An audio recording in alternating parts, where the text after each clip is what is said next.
In this Portworx demo, we'll show you how to achieve zero RPO disaster recovery on Openshift using PXDR. We have two Openshift deployments, a primary and a DR site, each running 3 Portworx nodes. To ensure that we can failover with zero data loss, data will be synchronously replicated to the DR site. Additionally, recovering a Kubernetes application requires that our Kubernetes objects are available on the DR site as well. So PXDR will continuously synchronize all our Kubernetes objects. This will allow our application to be recovered with zero data loss and very low RTO in the event of a failure.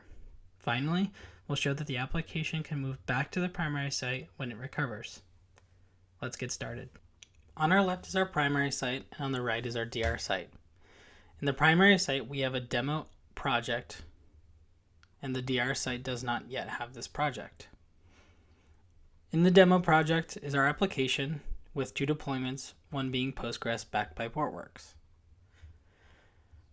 If we interact with the application, we can click on the screen, which adds data points to the Postgres database and Kubernetes logos. We can refresh the application to show that it's persisted. We can see that our first migration already happened and that our demo project is now available in the DR site. Notice that there's no pods running yet because the application only runs in one site. If we dig into each deployment, we can see that each object is identical. We can edit the object in the primary site and add a new label. Notice that this new label is available in the primary site but not the DR site yet.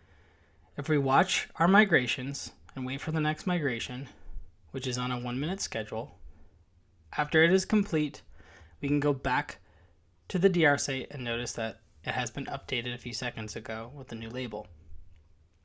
This continuously happens. Now, in order to fail over, we can run a quick script which fails over the primary site to the DR site, and we can watch live. Notice the terminating pods in the primary site, and on the DR site, the pods are spinning up. The data is already available underneath, and now the DR site is running our application. We can refresh our application and see that the data is all there. We can add more data while the DR site is running the application and refresh to show that it's also persisted. Now to fail back once our primary is available again, we turn back on the primary site, which syncs the data back to the primary site from the DR site. Once that is complete, the applications are then turned on in the primary site and turned off in the DR site.